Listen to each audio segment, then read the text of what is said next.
The manager came out fighting and the town responded. A new month has brought about new fortunes for the Hatters as they finally won for the first time in 2025 when they beat Portsmouth 1-0 on Saturday afternoon. Alongside me to look back on our first enjoyable afternoon of the year is the Lutonian journalist James Cunliffe, and ahead of his English middleweight title fight, we've got Linus Udofia back. Linus, thanks for joining us again. Great to be able to talk about a Luton win, isn't it? Yeah, always a pleasure, by the way. Thank you for having me on again. It's I'm happy we're here chatting about a win, you know what I mean, after the weekend. So it's been a while. I almost got to the point where I was just kind of like, every weekend I'm expecting to get battered. Every weekend I'm expecting to lose. Every weekend I'm expecting to go one up and then bottle it. You know what I mean? Every weekend it's just that. So it's nice to sit here and actually we've won a game. Let's hope we can push the momentum, because the noise was good yesterday. The atmosphere was all right. And yeah, everyone, it really, I don't know about you guys, but it seemed to have lifted something. It lifted something. So hopefully the rest of the season goes on like that. Absolutely. Finally a happy podcast, Jimbo. Hallelujah, that's what I'm saying. And we will rejoice in that victory right after this intro. I believe our supporters are the best supporters in the country. I love this town. I love this town. I love this town. You know what I love about this town is actually you. Everyone in it has got this massive soul. We're Luton people, and that's what we care about.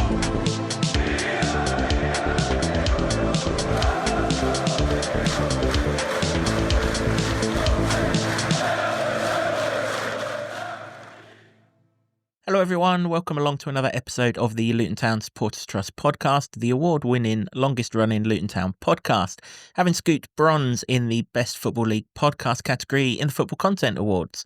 This season, the show is in association with Solid, providing opportunities, provisions and assistance so our academy can fulfil their potential.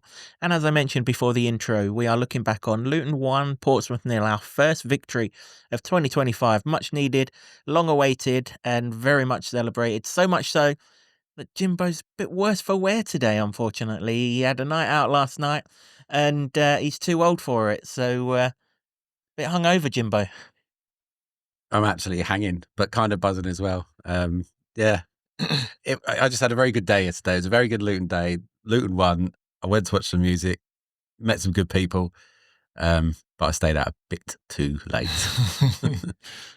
He's getting way too old for all this going out malarkey. That's true. As I said before the intro, obviously Jimbo's with me and Linus Udofia is with us as well. Linus, since we've had you on last time, we've barely won a game of football, so it's mighty good that you're on when we've won on Saturday. I'm happy we're here off the back of a win. I didn't really want to come here and moan because I don't like being negative. I don't know about you guys. I don't like being negative. We don't. We've had no choice but to be, but we don't like it. Well, we've got an alternative now, don't we? We just talked about crisps last one and then, I don't know, biscuits next one maybe. I don't know what it says about our season or maybe our podcast, but that crisp one must be the most reacted to episode that we've ever recorded. So, but thank you. People have got some strong opinions about they crisps, have. mate. Really? I didn't realise it was quite as... And to the person who pointed out that Worcester sauce is actually the daddy of flavours, you're probably right, to be fair, and we should have acknowledged that. That is for sure.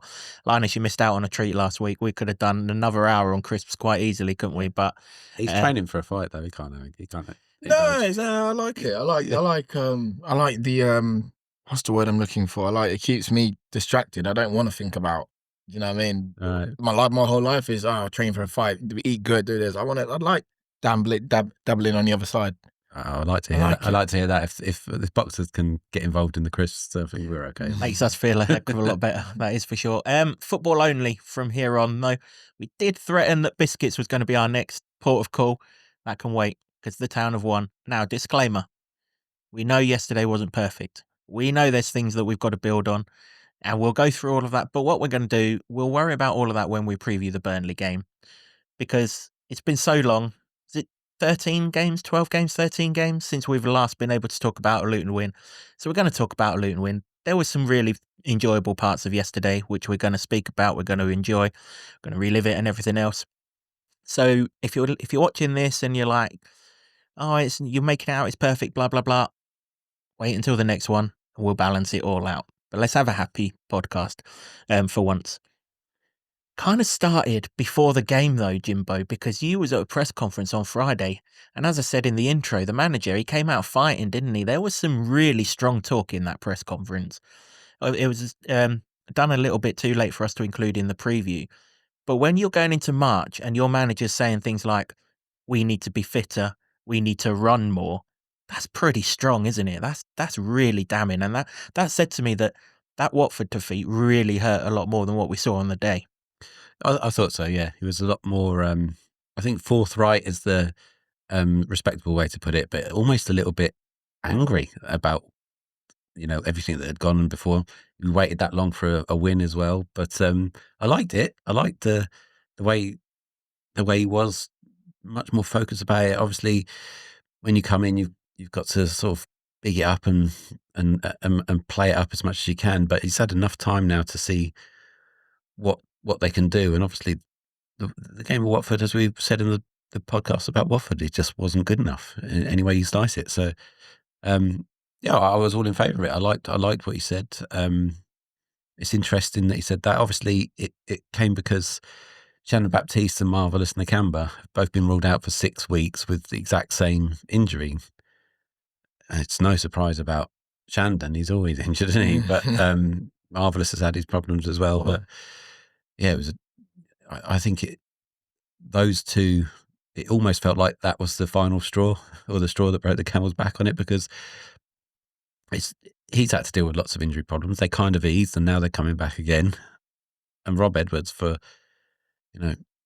since February last year, had to deal with them as well. And you can't deny it's probably a huge factor to where Luton are. It's not the only factor, obviously, but it doesn't help when your best players aren't available. Well, that's it. What I liked about it, Linus, though, is because a lot of people were saying that in Matt we've employed Rob Mark II. Well, actually, clearly there's another side to him, which we didn't really see of Rob. Rob was very, very nicey. But for Matt to be like aggressive in his tone, not necessarily aggressive in what he said, that tells us that, he's not going to take no shit, for the want of a better phrase. And obviously, being a professional sportsman yourself, I'm sure there's times where your coach has had to dig into you with a bit of, strong talk, and it had the desired effect. Yeah, well, what Bloomfield said, he wasn't. He's been here, in my opinion, long enough now to kind of so we can all start seeing what he's been doing, what's been working, and he feels frustrated. You can see he feels frustrated. He expects more from his players. So I think I'm all in, like you said, I'm all in favour for him kind of shining that light, turning the mirror around and saying to the players, look, I've come here to do a job, and I've come here to do this, and it's your turn to kind of show me something. Do you know what I mean? And don't get me wrong, the performance was good yesterday. We still have a lot of work to do, like you said, but it was good to see that side of him. And, Edwards, he wasn't, he was very nice. He was very, very nice. He was a good manager, I think. But it is a different manager, and I'm actually more for that. I'm really glad to see that. Yeah, I am too. I mentioned a podcast or two ago, Top Level Sports Ruthless, and if we don't get ruthless, we're going to get left behind, and it's about time. It kind of feels like a watershed week, because all of a sudden, hot on the heels of a press conference where Matt's come out strong, the chief executive found his words again as well. He was in the programme yesterday with a 3-page long set of programme notes. There's a lot of words, as per the last time. There's a lot of words where he said a lot without saying too much, but there are some words in this that I just want to quote, and it is, I can fully appreciate and understand that many feel they will know the reasons for our current plight. When we have reflected, it is not beyond our comprehension to be able to piece together a series of events which have either gone against us or where we have failed to respond appropriately enough. It is certainly not beyond my pride to admit where I or we have made errors either, and I and we indeed have. Ultimately, as the CEO, I am accountable, of course. Obviously, not everything is within my or our control, but football is a results-only business, and while so many positive things are happening in every corner of the business otherwise, we will ultimately be judged on where we end up in the league table at the end of the season. Finally, some recognition that all has not gone well on the pitch this season, and maybe there's about to be some accountability in that as well. Yeah, I think it needed to be said. And it's kind of what we we get to hear from people quite a lot because they put it in the comments on the YouTube videos that we do, and then it seems to be all over social media that they feel like they need more of that communication. I mean, they put it on the website as well, which is good, so everybody gets to read it. There's a story on Lutonian.com as well about it if you want to, and we'll link to that in the show notes if you haven't read the whole thing. So yeah, I think just more of that really. More of that needs to be out there, and it was good to hear that was the view. I guess what people probably now want is the substance of it, but I don't think you'll get that until, well, at least the end of the season, as we've been saying. I don't think the inquest starts until you know what's up at the end of the season. So I think that's probably the best it could be at the moment. But yeah, it like you say, watershed's probably the right word. It just felt like a lot of acknowledgement. I don't want to say realization, because I'm pretty sure they would have realized that they're in a bit of bother, but the acknowledgement of it, I think, is the main thing. Yeah, that's about right, isn't it, Linus? Because as fans, all we've waited for is sort of some leadership from the very top in terms of hearing from the people at the very top, and we've kind of got that now as supporters. And you know what they've said, what's happened in the past, we can't do anything about, but we can do something about the future. And there's still plenty of time to get out of this if we come together. We did yesterday. Still got another 11 games to get out of this mess, and you know it's going to be done together. Yeah, 100%. Taking, the coming together is going to be massive. You know what I mean? We need to play as a team. It's what we've always done. It's where we've been successful. And yesterday, there was a massive togetherness in that performance. Obviously, it wasn't perfect, but we got the result. Everyone was a bit lifted by it. And to hear the guys at the top taking some accountability looks, really positive. However, nothing can really happen until like the end of the season. So, it is good to hear, and kind of, the board, the whole team is together from top to bottom. Do you know what I wonder? I'd be interested to hear people's comments. So put them in the comments. But part of or what Gary signed off with on the program notes was, we've acknowledged all that, can't do anything about it. Try and put all those concerns, which he said were justified, to one side for the moment, and try and revive the never say die spirit, I think was the words. And it did feel like there was a bit more of a lift in the ground yesterday. And I wonder how much it was that, or how much it was Bloomfield's comments, or whether it was something else. I'd love to know, because it did feel a bit more back to the old Kenilworth Road. Yeah, I think it was a combination of the two. That's for sure. I mean, we've said it plenty of times on this podcast. People are coming up to us and saying, where is the chief executive in all of this? He'd kind of gone anonymous. So now that he's come out and spoken, the people know the situation. Again, might not like it. They might not like what they read and everything. But you can't call for someone to say something and then criticize too much when they do say something. At least it's out there. At least the opinions are there. And as we've said in recent weeks, the time for the serious inquests are at the end of the season, when hopefully we've retained our championship status, and we'll go from there. The game itself, I think the team sheet also lifted some of the atmosphere around yesterday. Christ Makosso was straight into the side, but Cal Naismith was back. We missed him last Sunday. He was back in the starting lineup. Jordan Clark was in for, as Jimbo said, Marvellous Nakamba was out. And Jacob Brown got the starting role up front alongside Carlton Morris. Mark McGuinness dropped out. Mark McGuinness was already out. Mads Anderson dropped out. Rue Walters dropped out. Marvellous Nakamba and Lasse Nordas all dropped out. But when you saw the team sheet, I mean, Matt had already said in the press conference that he was sticking to three at the back, that Kaminski was going to be retained in goal. So basically, the approach that I asked for was, we knew we wasn't getting, but that's absolutely fine. That's his prerogative. But the team looked a lot sturdier down the middle. Didn't really look sturdy at all at Watford. Kind of looked lightweight in the parts of the pitch that mattered. It didn't yesterday. Yeah, and that was one of the things that Bloomfield said in his press conference on Friday, that he wanted the team to, I mean, it's the basics, but he said he wanted the team to head it, tackle, do the basics. And there was a lot more of that. I mean, check for Tadzi for that goal at Watford, just ran through everybody and not barely a challenge. And that wasn't there yesterday they were heading it, they were tackling. I mean, it's just the basics, but when you were so far off the basics before, it feels like a big improvement, doesn't it? So there was that, and I thought that Clark and Walsh had very good games, and particularly in the second half, Walsh seemed to be the only one that's had any sort of calmness to him when it was all going one-way traffic. I know we'll get to that half.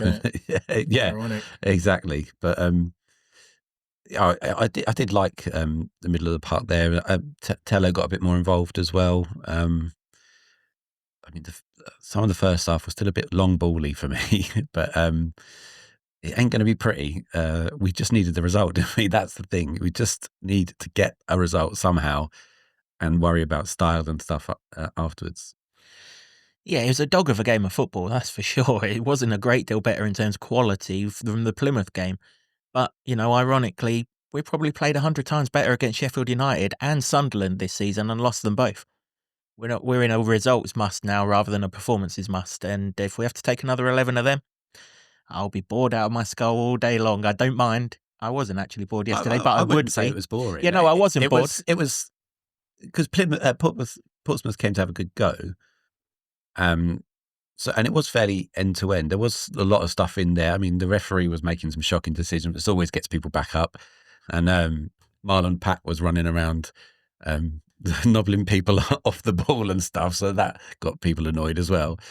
And yeah, a couple of early yellow cards. The one where Dazelle swiped at Walsh, that sort of thing always helps. You just need something to rile you up. It's either that or it is Makosso, geeing up the crowd and gesturing to the crowd and stuff, which I love. We'll come on to that in a minute. Yeah, no, I wasn't bored yesterday, but I will take 11 boring games of football if we get 11 results out of it. Linus, the big thing yesterday for me it's been what I've called for the last 4 or 5 games. Show the physicality and the fight that a relegation battle needs. Now, Plymouth definitely came with the physicality. I mean, Liam Walsh must have had a bullseye on both of his calves the way he was getting hacked at. But we showed some fight. We showed that whatever happens today, we're not rolling over and you're not going to beat us. And if we can do that for the next 11 games, that's going to give us a great chance. Yeah, I don't think it was just you. I think everyone collectively was, we just want to see something. Like after the Watford game, it just felt like, is this really us? Is this where we are? Is this what's going to happen? Is this the club? Is this us now? What happened to that fight? And, players like Naismith, like you said, Makoso, and Clicker just absolutely just showed us everything. And Bloomfield said yesterday in the post-match interview, he was just like, look, it weren't pretty. We got a lot to work on, but I'm just so happy that we got the players started fighting back because it felt like they were losing that. It felt like they were losing that. And, he said, he knows there's a lot to work on. He knows there's things to do. And, he's just so happy. And I'm pretty sure we're all so happy that the players are just fighting back and actually not just fighting for their place, but the fight for their position in the league as well. And also a massive shout out to Liam Walsh. There's a few that I would have swiped out a few times. I would have stomped on a few of them. So, fair play to him. He's not had a greatest track history with us. And he's definitely learnt his lesson. He got tackled yesterday a couple of occasions. How he's been tackling other people, didn't he? I mean, you mentioned the Dazelle swipe. The Murphy one. I mean, you can see that rage coming a long time before it did. And Matt Bloomfield's reaction told you that should have been a red card because he's a pretty placid bloke. I know we've been talking about how strong he's been in the press conference, but he was straight out to the edge of the pitch. I mean, he got a yellow card for it, didn't he? But absolute nonsense. But, that looked like a red card 2 seconds before the tackle even came. The ball's long gone. He's just ripped straight through Liam Walsh, who, to be fair to him, has just got up. Because like Linus said, if he got up and chinned him, he couldn't really have complained because it was like, that was an absolutely horrendous tackle from the guy that we painted out to be the danger man, who thankfully we had 2 speedsters down that side. He was not a threat all afternoon. Yeah, well, when Makosso emptied his pockets after getting home, that's where you've gone there. Just Murphy, didn't he? You've gone there already, haven't you? You've gone there. No, I mean he did. He was wonderful, but on that particular challenge, you've seen them given red before, I think. But you saw the red mist come down after he had the ball robbed off him, but which was good pressing and challenging from Luton. Again, we didn't see that at Watford very much, in the first half particularly. But he just sort of lunged and raced after them with the sort of red rag to a bull style, and the referee wasn't giving enough cards out, really. There was some very, very, very physical challenges from Pompey. And like I say, Marlon Pack was at least 3 times I counted off the ball, giving people little digs and stuff. But that's fine. Luton didn't react to it, which was good. There was a bit of handbags at one point there, but we like that, don't we? Absolutely. It's one of those, isn't it? The commentator said, these are scenes you don't like to see. Is it heck? These are scenes that we all bloody love to see. Yeah. Something was getting ploughed into from Murphy there, wasn't it? Whether it was Walsh or something that moved was going to get ploughed into, that's for sure. He actually helped us, Murphy, because his set pieces were terrible in that first half. And it was from one of his set pieces, a free kick that supposedly was meant to go in the box, but barely went into the box, fell to Clicker's feet, and all of a sudden the counter-attack was on. We had something like 4 heading in the right direction. They had 2 or 3 back. And he must have run 60, 70 yards, Clicker, and you're kind of like, please pick the right pass out or do whatever your end product is, please make it good. He went left to Jacob Brown, who put a lovely cross in. Defender's got his legs all tied up together. He's lucky he didn't score an own goal. His shot-stroke clearance has come off the post. But that was Pack again. Yeah, he got back off the post. But Clicker's kept his run going, and he's rewarded himself with a tap-in, put the Town 1-0 up and got something to hang on to. Brilliant goal, though. Brilliant counter-attack. Oh yeah, Clicker. Do you know what? Like you said, I think the most important part of that was just picking the right pass. Just pick it, because it's so easy to just get it wrong. But he's got that calmness about him. He's quite experienced, and yeah, he was. Great finish, and he needed it coming back as well. Getting back into the squad, he needed it, and it was just good, man. It's good. Again, it's good fighting. Not a lot of teams get the ball and just attack like that. So another good performance from everyone involved, to be fair, and Jacob Brown. He could not coming at Brown a bit, but he's just not. It needs to be a bit more physical, doesn't he? He's not big enough. He's really not big enough, is he? Not like Morris or Adebet. He's just not big enough. He seems a bit too small for me. But please don't attack me in the comments. Please don't attack me in the comments for that one. I just think he's mustard, but just he could do with getting some weights up. Yeah, but we've called for an end product, particularly in wide areas in recent times, and that was it. Because if the defender hadn't got his legs tied up and everything else, then I think it was Jones at the back post who would have had a tap in. So, the end product was there. Just because the defender cut it out doesn't mean to say it was a poor cross. It absolutely wasn't. It was a good cross. Literally everyone in the Kenny end was like shouting, "Go, go, go, go!" at that counter attack, and like they bloody flew down that end, didn't they? And a few Pompey players were sort of trudging back. Oh no, not on the crap free kick, because he put in 2 corners prior to that. One that went into the side netting, didn't even get on the pitch, and another one that Alfie even had time to control at the front post before he got rid of. As far as a danger man goes, I mean, a fizzled out firework had more threat to it than what he had. Then came your moment, the long ball down to Murphy, funnily enough. The one time he really escaped Izzy Jones, and Christ Makosso was like, you can think you're getting to this, son, but it ain't happening. And then he shielded him out, and then he pushed him a little bit closer to the Kenilworth end, which wound him up a little bit more. And then just to get the Kenilworth end going even more, he just stood there like Tom Krause after the Sheffield Wednesday game, and literally everyone in the Kenilworth end just rose to their feet and applauded the guy. And I'm like, that is incredible. What is he, 20 years old, something like that? First game at Kenilworth Road. Forget the fact that his first team game. First game at Kenilworth Road. To be doing that to a seasoned campaigner in Josh Murphy, who, he is all the numbers, he is still their best player. You'd have thought he'd been playing for Luton for 5 years or more. The composure that he showed to see that ball out, get rid of him, and get a crowd going. And more of that, please, Town fans. When you do something good at Kenilworth Road, get the bloody crowd going. Get them right behind you. Yeah, absolutely. I don't know why it doesn't happen more often, because people do react. I think they would have reacted anyway to that passage of play, because, he's a 20-year-old defender, just come over to England, signed in January. He's not been near a first-team squad until last week at Watford. And then he came on and he pressed in the second half, didn't he? Albeit Watford, I think, took their foot off the gas, but he was pretty good. But yeah, to come in and put in a performance like he did, he was full-blooded, bit of pace there. He's obviously got a bit of height, strength for sure. And that instant almost connection. I mean, I wrote in my report, I think he's already giving off cult hero vibes, and he's only played 1.5 games. It's wonderful to see, it really is. I mean, it reminded me of, do you remember the Sunderland playoff semi-final, second leg, when Cody Drameh pressed high and won that throw-in, and literally the whole ground got up? It was one of those moments. It was like, you're one of us sort of moments. Because there are lots of different ways that you can get the crowd up for things, and if they're not going well, like steaming into a challenge or something like that, or just literally winning a ball and like riding up the crowd yourself, hand gestures, anything like that can do it. Obviously, goals and good play will as well, but if it ain't going right for you, there's plenty of ways you can do it, and it makes you wonder. When hindsight, isn't it? But you look back and go, why wasn't anyone doing that? Well, particularly when you see Plymouth down here the other week, they were celebrating winning a goal kick. Yeah.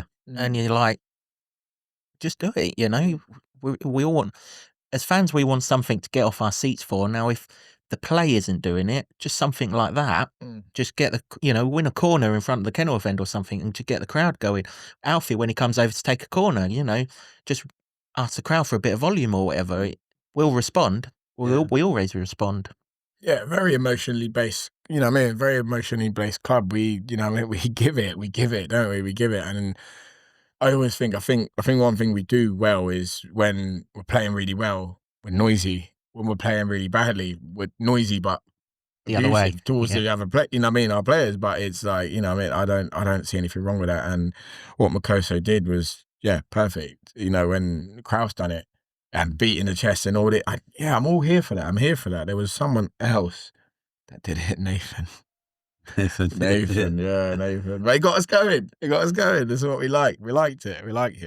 And we need more players like that. And like you said, Alfie always asks for it. We always give it. And I think any little bit of confidence, any little 1% will help. It will, yeah. Nathan was back in the crowd yesterday. Did you see him?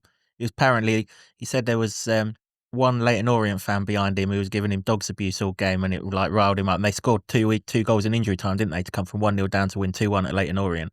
And he's straight in the away end after the game, like he was at Swansea at our last time we were down at Swansea. It's he's a madman, and it's back. Yeah, no, exactly. There are people that don't like that, aren't there? And I don't know why. If you don't like it, why?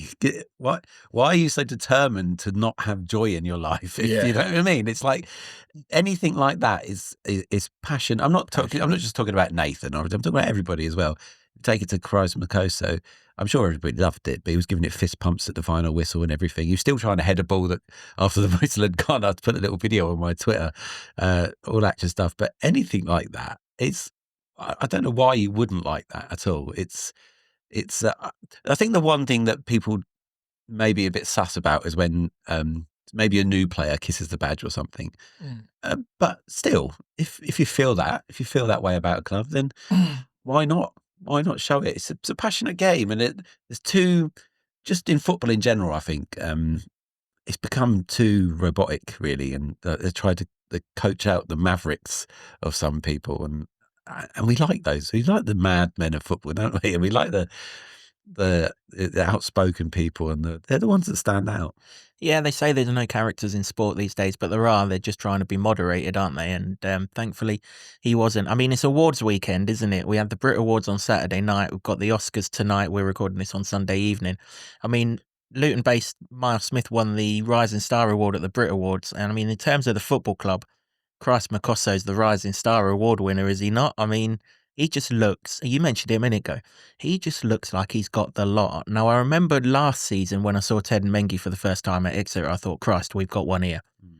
I saw him yesterday, and this is literally, Christ, we've got one here, because he has got everything. He's got height, he's got composure on the ball, he's got pace, he can read the game, he knew exactly where Izzy Jones was and where he wasn't.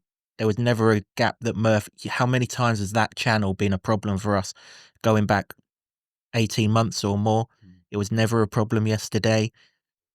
I reckon he's got a goal in him in the other end as well, because you can see him going on the attack and attacking a ball as well. I mean, we have landed ourselves on a right old defender there. I don't know how we've done it and where we've been hiding him for the last 2 months, but we have got one, let me tell you. Rising Star Award, absolutely. Yeah, I'd give him that totally. Like I say, I think he's already endeared himself to everybody. He did to me. Just sometimes you just see a player or a performance and it clicks. It clicks really quickly.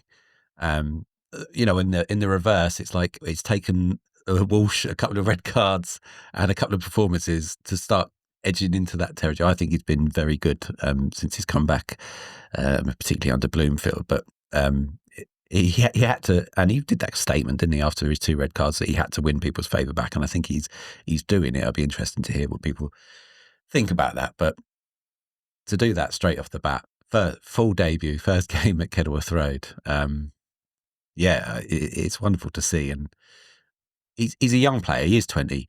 He probably is going to have blips here and there. But if that's the benchmark for him, then yeah, you're right. You've got a player there. I mean, he's raw. He's absolutely raw. But what I like about him, Linus, last Sunday he came on against Watford. Obviously, Derby, that atmosphere and all of that didn't faze him. Played in the middle of the back three there. Yesterday played on the right of the back three, so already he can adapt to the different positions in amongst that back three. There's absolutely no way either that he can't play in a back four alongside one other centre half. No danger, he can definitely do that. That versatility could be important. Oh, massively. I think, like you said, he's got a lot of attributes. He's tall, strong, fast, pacey, and I think most importantly for his age as well, he's very calm on the ball. He's very relaxed on the ball, and I think that will pay dividends so much. Like, he's definitely going to have a mistake in him at some point. We're up against it at the minute. He's going to have a mistake in him at some point. But I think I agree with you. I think he is a rising star. Now, again, I don't know what our recruitment is, but whoever got him needs a bit of a pay rise. Yeah, that's it. I mean, Mick took a bit of social media flack over the weekend, lead before the game, I should have added. But, he's found one there, or whoever it is has found one there, that is for sure. And, long may that continue. Matt Bloomfield spoke about him after the game, didn't he, in his press conference? So let's hear what he had to say about, our new rising star. The thinking was that Murphy is a massive threat for Portsmouth. Stream pace, 1v1 moments, and there was a couple of times last Sunday at Watford that Chris showed that pace and that 1v1 defensive ability, and we felt like we needed that down that right-hand side. That was the reason for it. Obviously, it was a big call because he's a young boy learning his game, but we felt like it could be a big thing for us, and I thought he did excellent. He's obviously come to Luton to play, and he's been disappointed not to contribute so far, but he's played some under-21 games, and he does have a lot of assets that you need to be a very good defender. He's got a lot to learn, so it's going to take some time with him to dip him in, take him out. As with any young players, there's going to be peaks and troughs, and in defensive areas it's tough because a mistake can lead to something in front of goal. But he's done everything that we could have asked him so far, and we hope that will give him confidence to become even more of a contributor for us. Yeah, Matt's right. I mean, clearly he's a good lad around the place. I'm interested with this. We might have to dip him in and out. I wonder how long that's going to be part of the plan, because many more performances like yesterday, they won't be able to dip him in and out because he'll be commanding a first team spot. Yeah, not for me. Based on that, I think if you're old enough, you're good enough, and if you prove you're good enough, you should play. The thing is we've missed pace in the back line since Gabe Osho left, haven't we? They're not the same player, obviously, but if you I agree with you, Linus. I think that there might be a mistake in him, but he's, on the one hand, he would have earned the right to make a couple of mistakes. Everybody will understand he's young as well, but if you've got pace, sometimes you can recover. He did make a mistake at Watford. It looked like he was last man, and it looked like the ball had gotten away from him, but his pace rescued him, and it came to nothing. And probably people don't remember it very much, but there was something like that. So, it's just that there must be a dream debut for you all round. I mean, you'd love to win 4-5-0, obviously, wouldn't you? But if you can't win by big scores, 1-0, keep a clean sheet as a new defender on your first game at Kenilworth Road, after 12 games of not getting anything, any wins, it's got to be near enough perfect, isn't it? It is, yeah. We need to talk about the man who played alongside him as well. In terms of the fact he was man of the match yesterday, I guess you could give him the Best Actor award at the Oscars tonight, and that's Cal Naismith, Linus. I mean, you said it before we started recording this podcast. When he came back, you were like, "Yeah, we need him." You didn't see it coming, but Yeah, I didn't but see you it now know that we need him. He'll be key to Crust, wouldn't he? Yeah. Because he's the Yeah, experienced learn off guy. He'll talk him through the game and everything else.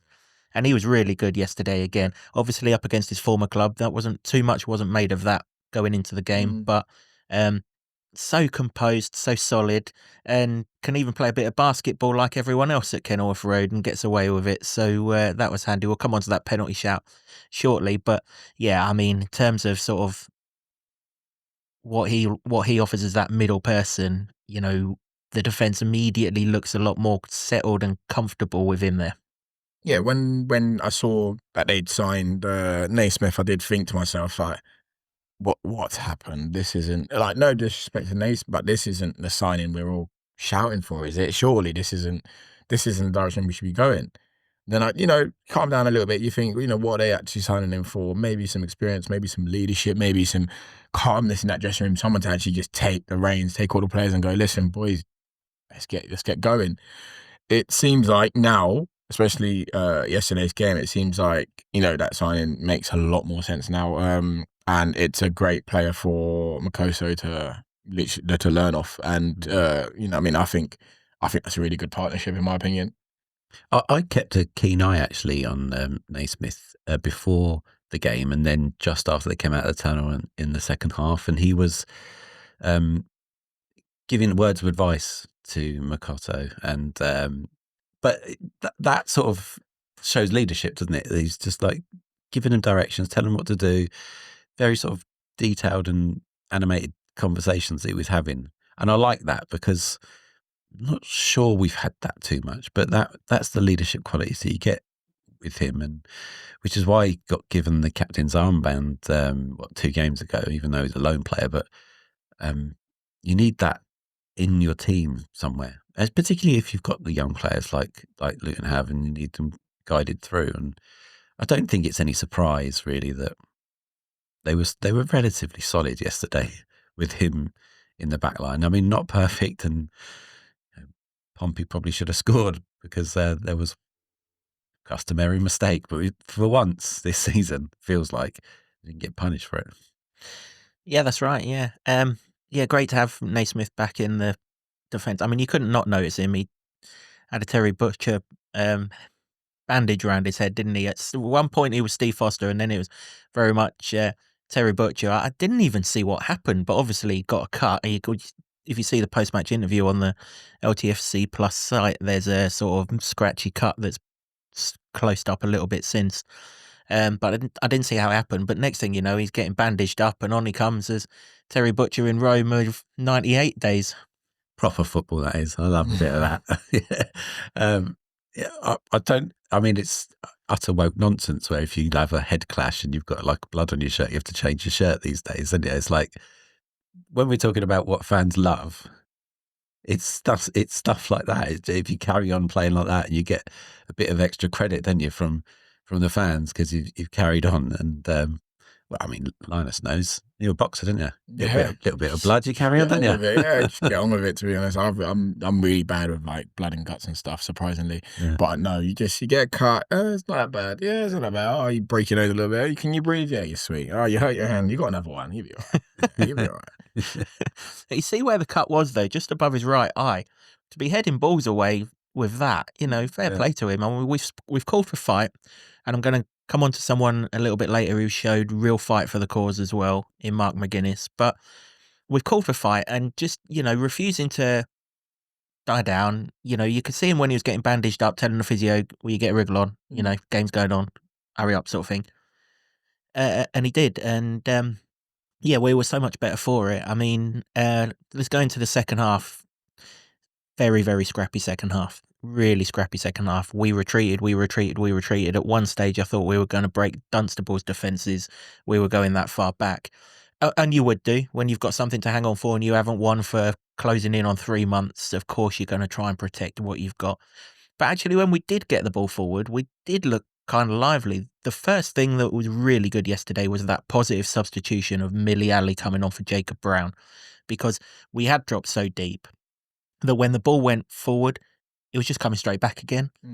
But middleweight, he would chase it down. He would cause the defenders, if not get the ball off him, the defender would either have to go back to the goalkeeper, who had a monster of bloody kick on him, I have to say. 2 or 3 times he went straight through to Kaminski with that kick. Or he would hassle the defender and force him into a mistake. How many times did the defender with Ali chasing him down just swipe it straight out of play into the stands? That was really positive. Probably should have had a penalty in that second half. No, change that. Definitely should have had a penalty in that second half, because the defender, he knows exactly what he's doing by leaving his leg there. And Clark, goes over it. He wouldn't have gone over it otherwise. He's gone past him. He's just about to shoot. And had the referee not been knocked out with the clearance, surely he's giving that penalty, is he not? Instant karma, that. Yeah, give the penalty or you get knocked out, son. I mean, that was Pack again, wasn't he? And the ref was determined not to punish him for anything. That, for me, is a penalty. He's gone over Pack's leg. And he was an unimpeded view. He saw that. He was close enough to it. That close that he got knocked out. Exactly. I don't know how you don't give that. But it levelled itself out, really, didn't it? Because Naismith handles. He doesn't mean to. He doesn't know where the ball is, and his hand's out. And I guess the debate is whether that's the natural position for a hand to be. It was towards his side, but it was away from his body, and he sort of poured the ball backwards. But isn't it nice to have a bit of luck, actually? Because we haven't had any. Every time there's been a mistake, you get punished. Even when you defend well, like Sheffield United, you get punished. And if somebody gets a chance, you get punished. And it's just been relentless. And yesterday, you got away with that penalty, got away with the late chance for Ogilvie. And it feels like a very rare thing to happen to Luton this season. But enjoyable. Yeah, that chance. I mean, dear me. When you could see him from the Kenilworth end, bald bloke, can see him a mile off. Obviously, the defenders couldn't, but you can see him a mile off. You see that cross is coming over, you're like, no. We've done so well. 5 minutes from the end. We've taken off most of our attacking players as well, because we're trying to defend this 1-0. Yeah. If they equalise, we're not getting a winner. And you're like, and then out of nowhere, he's just headed it over the crossbar. And you're like, happy days. Maybe our luck's changing a little bit. It's just what we need. That was the championship I was expecting. We knew in the Premier League, if they get chances, and even if they get half chances, they were scoring goals. Yeah. But when the received wisdom is in the championship, that doesn't happen so much. But it feels like it has happened consistently to Luton this season. Like half chances, goal, mistake, goal, everything, goal. Even when they haven't meant to score a goal. And that was the sort of championship I was expecting more of this season. Which is odd, because I'm with you, and in the last podcast you said it's a pretty bad league actually for quality. But when it's come time for anybody to have a little shot at Luton, it's gone in, and so it was well overdue that somebody could miss the sitter from 4 or 5 yards. I mean, it was that bad a header that even if he got it on target, it was straight at Kaminski. He didn't put it in the corner or anything. It was one of those clear defender's header that, I've just got to get as much on this as I possibly can and put it over. It was very much, if you've not seen it, it was very much like Mark McGuinness in injury time at QPR, where he's put it over the crossbar with a good connection, where actually a weaker connection would have put it in the corner, and mighty glad that he did. Speaking of Mark McGuinness, we were kind of half a man down for the last 10 minutes because I don't know if he already was injured. Well, he must already have been injured, otherwise he'd have probably started anyway. But he's definitely took a knock, and he was limping around like crazy in that last 10 minutes. And at one point, they had Mads Andersen lined up to come on for him at the same time that Elijah came on for Carlton Morris.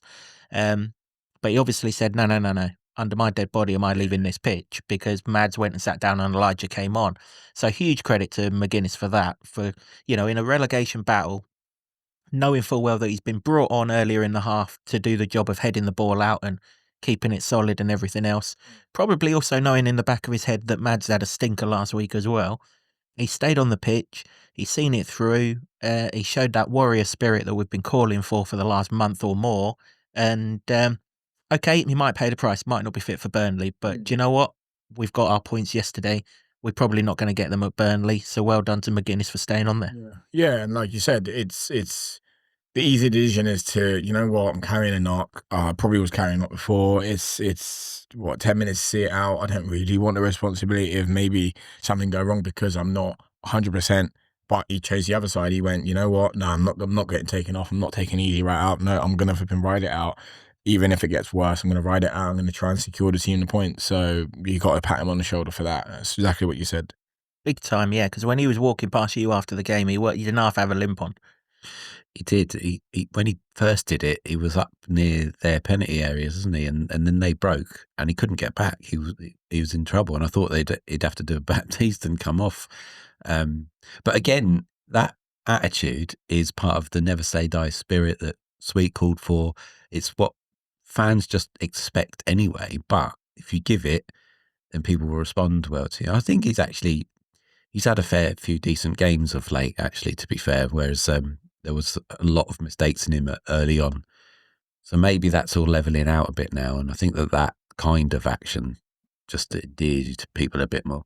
Yeah, he's definitely grown into the role, hasn't he? He was shocking at Middlesbrough, there's no getting away from that. Wasn't the only one, but he was just as poor at Norwich, but probably since then, and obviously that was the kind of first time of people getting a rocket, wasn't it, after Norwich, and maybe he got one, and he's sort of learnt from it. He's scoring goals. I mean, the question is whether he can get back into this back three now. Christ has seemingly overtaken him. That's for another day. Again, we'll focus on that next time we do podcast. But it's just good to have an option, isn't it? You know, you looked yesterday and you thought, well, the back three, that looks all right. Bearing in mind we haven't been able to defend for Toffee all season. The back three looks all right. Oh, actually, we've got McGuinness there. He's all right. And you know, if something does go pear shaped, like it nearly did, for 5 minutes, Mads, you know, should be all right as well. There were some options on there yesterday, and if we are going to stick with this back three, and we are, Matt's made it perfectly clear, the back three suits too many players in this squad to come away from it, and to the point where he's actually said to Josh Bowler, sorry mate, your signing's basically null and void in the formation you want to play because we're not playing it, and when you get on, you're going to have to play in a different position sort of thing. So again, credit to Matt, he's been strong with that. The bench is starting to look all right in the areas where we've looked light all season.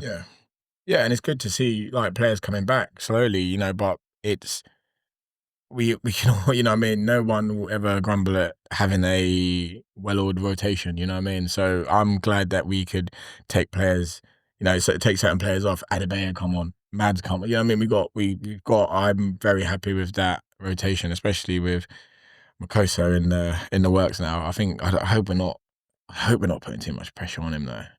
I hope we're not putting too much pressure on him. That is the thing, isn't it? It's just a ray of light, though, isn't it? It's just a ray of light. It's nice to see, man. It's nice. And really nice. And as fans, we love young players as well, don't we? You know, okay, he's not come through our academy, but he's still a young player. He's going to be moulded the Luton way. Like Linus said earlier on in the podcast, is he going to make a mistake? Of course he's going to make a mistake. Senior players have been making them all season long, so you can't expect youngsters not to make a mistake. But you kind of get the impression he's got enough about him that when he does make a mistake, which the senior players haven't had enough this season, when he does make a mistake, he's just going to throw it all behind him and he's going to get on with his job. Because like you said at Watford, he had that one where he was turning down a cul-de-sac and got himself out of it. He's kind of got that about him, that fearlessness of youth, I guess. And that's what I like about him. There will be times where we have to rest him. Of course there will, because there's going to be 3 games in a week. There's going to be, I think there's one period in April around Easter where we play something stupid like 5 games in 18 days. No one will do all of that. But in these games like at Burnley where we're going to be fresh from a whole week's training, you know, throw him in. Let's see what he's got. Well, that's it, isn't it? I mean, oftentimes you don't want injuries necessarily to be the way that players get in, but that is pretty much mostly for young players how they get in. It's out of necessity when there's not enough bodies around, and you've got to take that chance, and he has. I hope they don't. I just really hope they don't rotate him. If he's going to perform like that all the time, I think you're just playing. Sometimes you need a bit of luck. Sometimes you just hit upon something out of the blue. Sometimes it's forced upon you. I think there's a bit of all of those in this situation. But while it's happened, you've got to ride that wave. You do, yeah. So many good performers yesterday. Just the last one to touch on. Eli's had a bit of stick, and it was only a 5 or so minute cameo, or however long injury time was. But it was an important cameo, wasn't it? Because we could have faced another 2 or 3 balls into our box had he not have challenged the goalkeeper and got it down into the corner. And I think he forced the defender to put another ball out of play and things like that. Just simple things like that. When you're hanging on for dear life, and we were hanging on for dear life again. Probably not anything down to Portsmouth. It was more down to our own mentality that we're finally in a winning position, and we cannot let this winning position go, because everyone knew we drew yesterday. Game over. That was a game that had to win. There was no second chances after yesterday because of the other results. But for Elijah to come on and do that just in 5 or 6 minutes, put himself about probably more than he has done in the last 5 or 6 games. That's encouraging as well. This message that you kind of get the impression that they got after the Watford game seems to have got through all of them. There wasn't anyone yesterday that didn't display those qualities. Yeah, I mean, short of goals for Eli, I think that's probably one of the things that might be able to raise his confidence a bit, because he is good at pressing, and that vital interception there, or it was never going anywhere near the goal, but it takes momentum away from Portsmouth, who would have just pumped balls into the box for the remaining seconds and chance their arm to see what you get. So, same with Millie Ali, and giving a bit of an outlet ball. It is pretty crucial, because there was one stage, wasn't there, where the entire stadium were on the whole team. I think even Bloomfield said he was on them as well, and they were just defending on the 18-yard line, a lot of them, and there was no outball at all. So when that happened at the end, it also, when it does happen and it's late on, you sort of get the feeling of the fan, you breathe a little easier, you go, this is almost done, isn't it? Barring an absolute miracle here, this is almost done. And it was good to see. Yeah, because when he put +6 up, I was like, are you having a laugh? Where the hell has that come from? Because there wasn't no stoppages other than substitutions. But, we saw it out comfortably enough. Maybe it's because he got the ball whacked into his head and he added some time on for him. Well, to be fair, it did take him 2 or 3 minutes to get the ball back and drop it again. I mean, that's another load of nonsense, isn't it? You mentioned Matt Bloomfield there. Obviously, his first win as Luton Town manager. Very, very warmly welcome and received. Let's hear from him. He spoke in the post-match press conference about exactly what it means to get off to a win as Luton manager. Probably relief, I think, is probably the biggest emotion right now.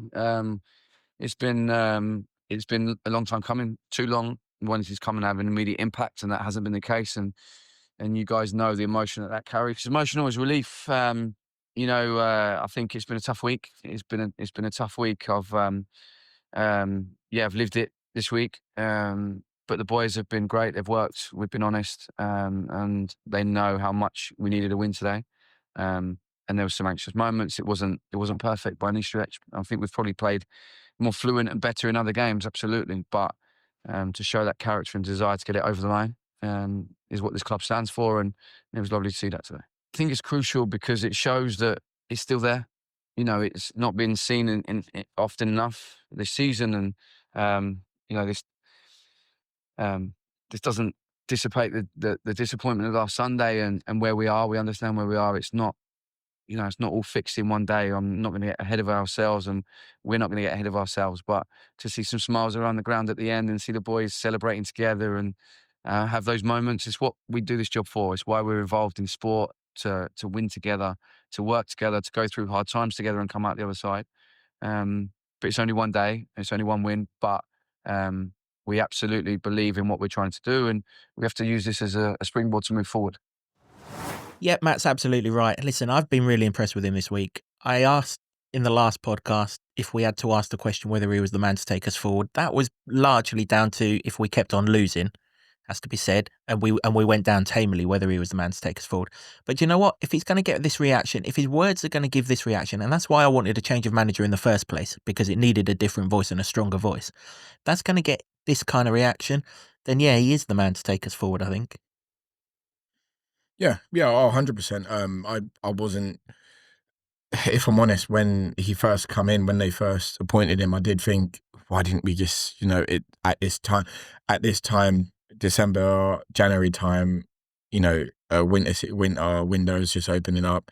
why are we getting a new manager with his own kind of philosophy, his own kind of players that he might want? He's going to still need to have a look at the squad first to see how that's going to go. Like, I feel like it's the wrong time. I feel like we should have just kept Edwards. But, you know, if, like you said, if this is the reaction we're getting, the players are giving, and this is what we're going to have moving forward, then, 100% the right man.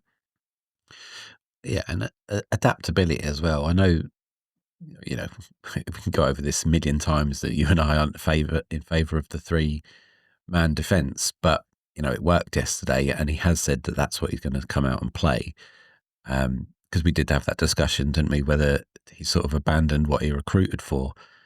But maybe it's a pragmatic realisation. And if it works, great. And, you know, it did work yesterday. It remains to be seen whether it will work for the rest of the season. But, you know, fingers crossed. It's he's not sticking rigidly, is he, to what he wants them to do. He's now trying to adapt to what he thinks they can do, which I guess was one of the criticisms against Rob Edwards' use of the 3 when it was not going well during his tenure, that it just wouldn't change it. Maybe that's why he wouldn't change it, because the players that he's got couldn't do anything else or weren't as effective in anything else. But it's going to be one of those questions that will always remain a mystery. But hopefully he's just, sometimes it needs a kick up the bum in some way, doesn't it? And I think that he got that at Watford. Not necessarily him. I think everybody did. It seems that way, doesn't he? From the words pre-game and the actions that we saw on the pitch. Yep, indeed. Let's just round off a bit of an Oscars theme, then talk about a few other players. I mean, at the Oscars tonight, you're going to see the Best Support Actor role won, or, you know, at the Brit Awards, the Best British Artist was won. I mean, yesterday, the Best Support Actor was probably Jordan Clark, wasn't it? Because he had a wonderful game in the middle of the park. Yeah, I liked his industry in the middle of the park. Walsh was the man that was trying to pull the strings, but Clark was busy. And he was, you know, obviously the goal is the main example. He ran from box to box to do that. But there was a couple of other ones where he was trying to make things happen, particularly in the second half when they were well on top. And it was during that period where the ball just did keep coming back.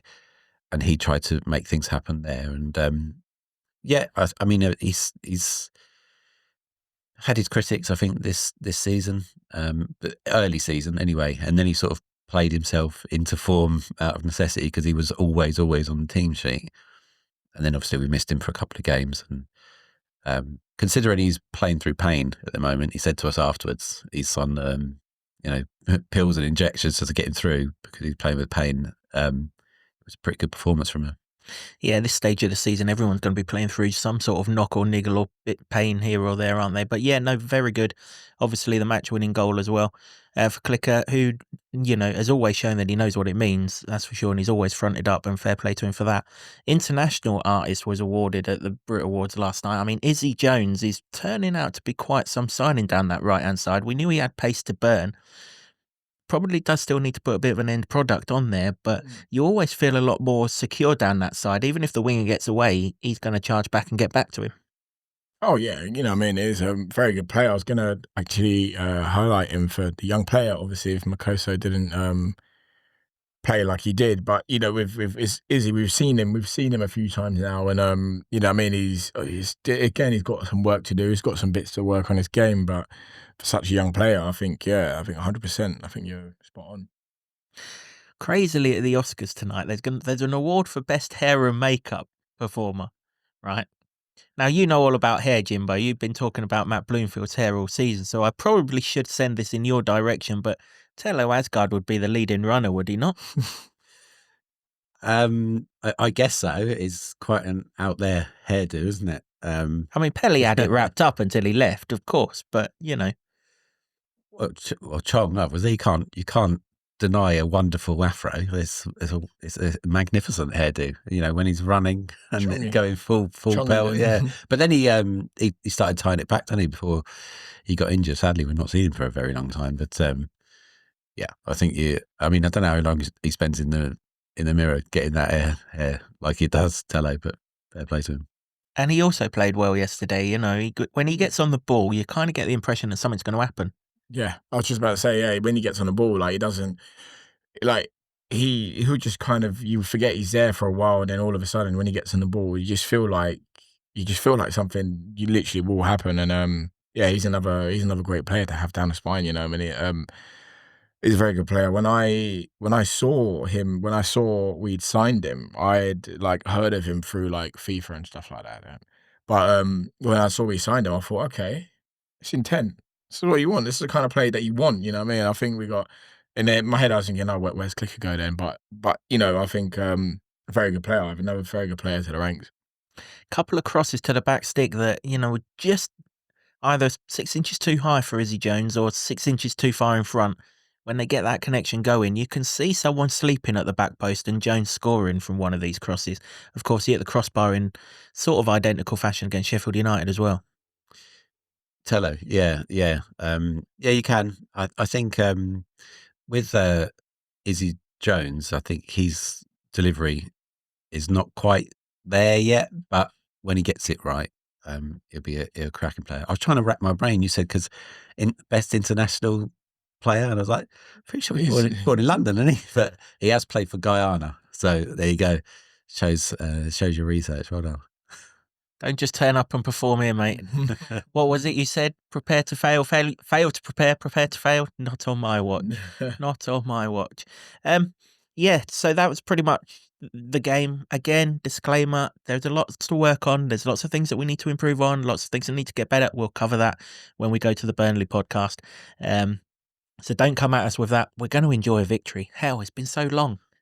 Is it still 3 points for a win? I can't even remember how many points you get for a win. It's been that long. Do you know what I mean? But it is. But more importantly, we're off the bottom of the table.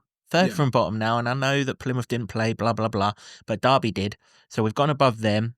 We're within 2 points of Hull now. Hopefully that stays the case. Or they don't get too far away. They play Plymouth in midweek, don't they? All of a sudden, it looks a bit rosier, Linus. There's a route out of here now. Yeah, like you said, like we said earlier, you know, the skies are opening up a bit, mentality's changing, the atmosphere was different. Everyone's collectively, the players, the club, the fans, us, everyone here, you can feel the optimism. You can feel everyone's like, oh, actually, do you know what? We might not be going down this season. We might not be even been having to do this. We might actually stay up. Granted, we're not perfect. Granted, we might have to grind some more games out, but that yesterday was just a bit of hope. I think that's the word, isn't it? Hope. I mean, we've talked about this a lot. It's the hope that kills you often, and sometimes we come out with a bit of hope, whether it's a performance or something. Even though we've not won 12 games before that, but this one it did feel like there's a change. But they have to do it more. That's the thing, isn't it? But I think it is right that we celebrate this, and I don't want to hear anybody moaning about. We're not out of it. We're not claiming we're out of it. Yeah, but you've got to try and find joy where you can. It's been quite miserable, and everything about the game felt more joyous. And if you can't take the joy out of it, I don't know. I don't know how I can help you. I don't know how anyone can help you. You've just got to. Exactly, and now we're going to find out if Cal Naismith's words after Sunderland, where one result will lead into another result and another one from there, and the snowball stroke domino effect. We're going to find out if that rings true. Maybe not next Saturday, right? We'll come on to Burnley when we come on to Burnley, but certainly the game after that against Cardiff, and all of a sudden Middlesbrough at home is not looking like the daunting game that it did after they swiped us aside at their place. We're going to find out now whether that rings true or whether it literally is just one drop in the ocean that ultimately sails off into the distance and doesn't count for much. It did count for plenty for Claire Clark, Nick White 7930 and Matthew Keane 7292, who all predicted Luton to win 1-0, and well done to all three of you. Claire Clark is flying at the top of the table. Stop giving score predictions, Claire. Give me the lottery numbers. I need that. I need that lottery win, and I'll share some of it with you, I promise. But absolutely flying. Well done to you. You're still top of the leaderboard, which is going to appear on screen now. And I'm a point closer to you, Jimbo, as well.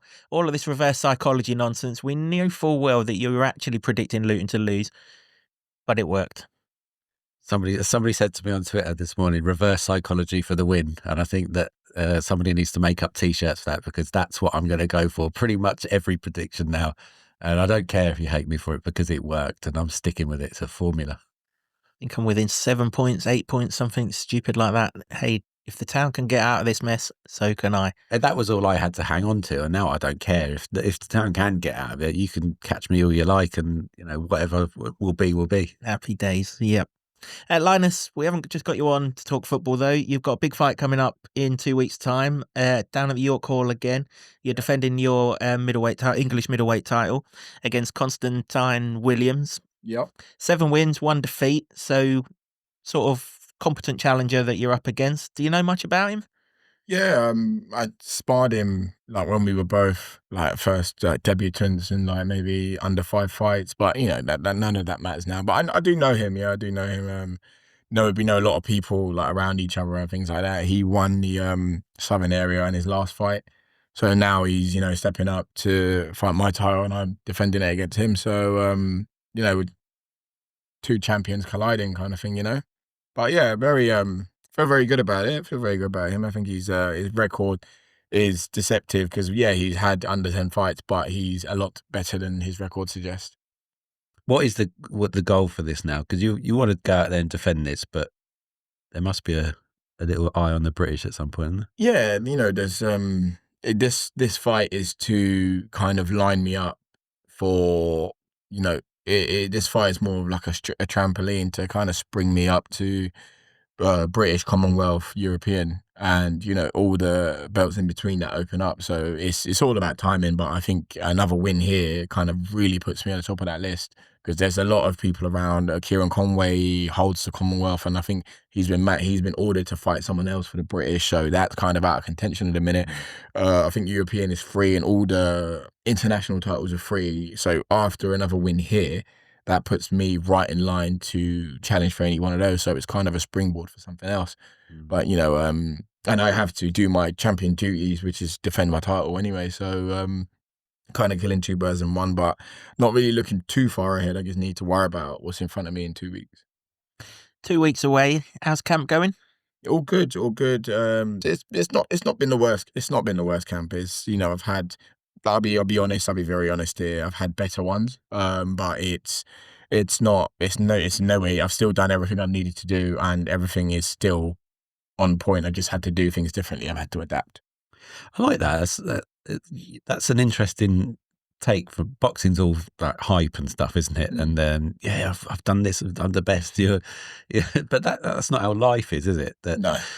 Sometimes you have adversity, and sometimes you things don't go right, but I guess the way to get through it is to keep on trucking, so to speak. And certainly, as you're a champion, you've got to pull things out the bag occasionally. Oh, 100%. Things are a little bit different this time. My last one was a different kind of pressure, and there was a lot more investment, in my opinion. There was a lot more investment into that side of it, but this time the pressure's kind of off me a little bit, and I've just kind of had to do things differently. Like again, life comes at you, things are different, things are just a bit different now. And, I've taken on a lot more responsibility in certain places in my life. So I've kind of just had to make things work, which I have been. It hasn't been easy. You know how life goes. Not easy. And I guess when it all doesn't run smoothly, when you get the win at the end of it, it makes you feel even sweeter that you've gone through that adversity, come out and still got your win. And that's what it's all about. Oh, yeah, of course. All of this is hard work, no matter how I did it and no matter how I'm doing it, whether it's like I did the last time, how I did things there to how I'm doing things now. I'm learning about myself every day. I'm learning about myself every day. I'm learning about, things that work, things that don't work for me. After boxing for like near enough 14 years now, I'm still learning so many different things. And I'm like, I've left some things from I did in the last one. I think I did certain things too much. So I've kind of, kicked a lot of those things out, and I'm still getting the same result. So I'm still getting the same positive reaction. I'm still getting the same positive result and not having to do anywhere near as much as I did last time. But I think that was an element of me putting a lot of pressure on myself as well. But things are better Better. Good to hear. Since we had you on last, we've had Frankie Story in here, haven't we? And we were talking about a Luton supercard at Kenilworth Road one summer before it closes out, and that would be great, wouldn't it, to get all the Luton fighters on one card at Kenilworth Road? Oh yeah, no, that would be it'd be massive. I've been talking about this for the last 4 or 5 years, and it's just obviously when we went towards the Premier League, I was like, that's not happening. Absolutely no way. We're gonna need someone massive on that. We're gonna need a Riyadh season on that. But anything can happen. Boxing moves so quick. All I need is the right moment, the right time, the right people, and it'll be done. That would be immense, wouldn't it? It would be. There's one less now, though, isn't there? In your division, because Jordan Reynolds has hung his gloves up. So you're our only middleweight now. Yeah. I've always been the only middleweight, just so you know. I've always been the only middleweight. But all the best to him, and what he does in future. Retiring, in my opinion, it's not the easiest decision, because you're literally saying goodbye to everything you've worked for how many years, whether it was your dream when you were younger and you're like, this is what I want to do. No one ever thinks about when it's going to stop. No one thinks about when it's going to end. I don't know the circumstances of it. But all the best to him in what he does. He's had a lot of injuries, and they really bad ones that he's had to have surgery and stuff. So I guess that's part of it. But I mean, you've had injuries as well. It must be difficult to come back from. Yeah, it's never easy. It's almost part and parcel. But I tell you something. It's weird to say, but when you're boxing, or even doing sport in general, no one ever thinks of the bad side. No one ever thinks of the bad side. No one ever thinks of, I might get injured, or this injury might be life-threatening. This injury might be career-ending. No one. I don't. I do things every day, and I don't ever think about getting injured until something happens, and you're like, oh my God, that's where'd that come from? You know what I mean? But it's, no one ever thinks of the bad side, but getting past it, and not getting into your own head, and kind of just trusting the process, and then coming back, and having the right people around you as well makes a massive difference, because it's all good to, I'll get past this and I'll come back, but when you're coming back and you're less the man that you were, and the writing's kind of on the wall a little bit, you've got to have the right people around you that can put their arm around you and say, mate, it might be time to call it, or the opposite. They might be like, no, we can still come back from this. It won't be a problem. It's a challenging old game. It's a challenging old game. I wouldn't put this on my worst enemy, if I'm honest with you, mate. Yeah, I wouldn't put it on my worst enemy. But no, injuries are always quite a difficult one. I've never really, touch wood, I've never really had any major injuries that's put me out. I got ill in maybe at the start of last year. I was meant to have a big fight, and that was the worst. I never really had any injuries coming up to a fight. So I'm kind of in a privileged position to say I've never really had any injuries to come back from.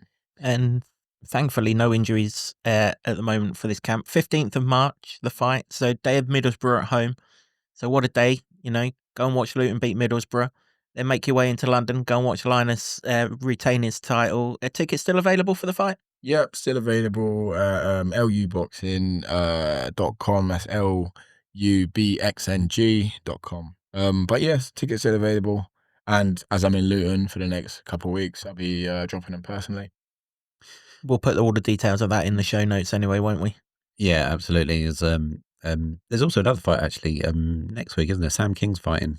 His next fight. Yeah, he's a hatter as well. So we have to get you on the podcast too, Sam, at some point. And I think Ticey's going to be back in the ring soon. That was a terrible situation that happened with Ticey, and hopefully she's okay or coping okay. But there's a lot of fights coming up, isn't there? So that's a good thing for Luton. Yeah, no, definitely. We got, like you said, we got Ticey, Sam. Funny enough, I'm starting S&C with Ticey this weekend. We were trained by the same person, and I just thought Reese Cooper. I just thought, why don't we just train together? Why don't we just kill two birds with one stone? Why don't we just train together? Because she, Reese reckoned she could beat me at something. I can't remember what it's called, but I want to see it. I want to try it. I want to see if she can beat me.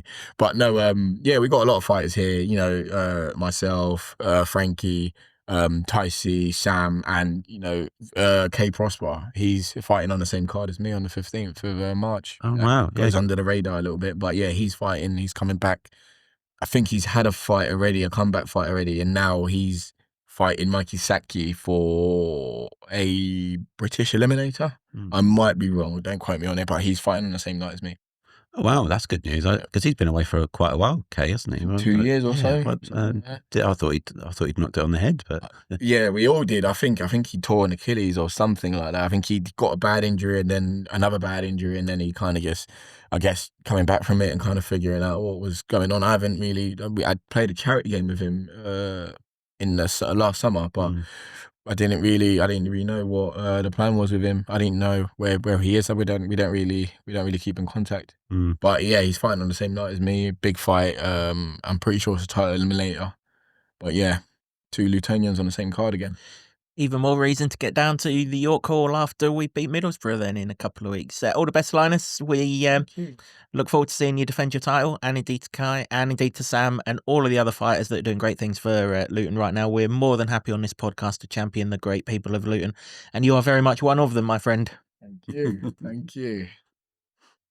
Just before we go, a couple of bits of news. If you're a trust member, you'll obviously have known that Tony Murray stepped down as chair of the trust. We had him on the podcast last month. We can now confirm that Paul Stevens is going to be his replacement. We will get Paul on the podcast to outline his views and take your questions and answers and things, hopefully during the next international break. We're just trying to finalise all of that. And on the 19th of March at the Eric Morecambe Lounge at the Football Club, we are hosting an evening with John Steele. Tickets are available now. Details for all of that are on our website. So if you want to come and reminisce on that great title success in the conference and hear from the great man himself, get yourself a ticket to that Wednesday 19th of March, 7:30 start. Mark Crowther is walking to Burnley this week, and he started that yesterday. He walking to Burnley. No, walking. He's put the bike away.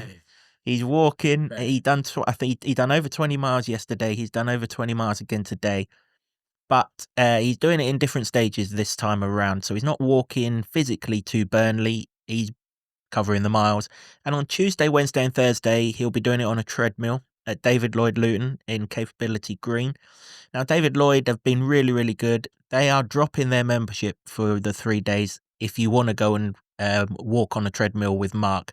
You don't have to be a member. If you want to give him some moral support, get yourself down there. I think he said it's between the hours of 10 and 6. And he'll be doing all of his miles to make up the miles to Burnley. So if you want to walk a mile, if you want to walk five miles, however long you want to walk, if you just want to give him some company, give him some support, get yourself down there Tuesday, Wednesday or Thursday and do that. And Jimbo's looking at me. I ain't going nowhere near no treadmill. I mean, I was just tired out by that description, mate. I don't think I'm in any state to be walking anywhere.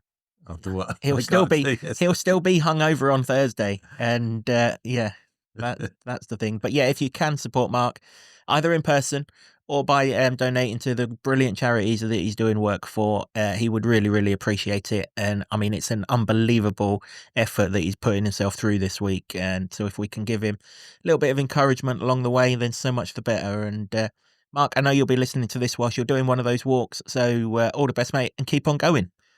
Yeah, now you've got a joyous podcast about a victory, so that would be nice. I mean, he's a trooper. He's been listening to all of them, but finally we've got to talk about a win. Yeah, hopefully this one's passed the time a lot quicker than the other ones have done. That's for sure. Thanks to everyone for watching or listening, however it is that you consumed the podcast. Do please keep subscribing. We really appreciate all of your support. We've got another 3-game week on the horizon. Podcast will be dropping thick and fast. And we've got some plans for the international break as well. So podcasts will be coming at you quite regularly throughout March. So hit that subscribe button and you'll find out exactly when they drop. Linus, thanks for coming on, mate. Really, really appreciate your time. And all the very best in that fight. Boom. Thanks also to the Barber Club and Lower Level in Luton for hosting our studio, to Sean Grant and the Wolfgang for our intro music, and to S. Smith Creative for all the designs that you see on set. Till next time, which will be a preview of a big game up at Burnley. My God, it's good to have a win, isn't it? Yeah, absolutely. Go on, you Atters. I believe our supporters are the best supporters in the country. I love this town. I love this town. I love this town. You know what I love about this town is actually you. Everyone in it has got this massive soul. The Luton people, and that's what we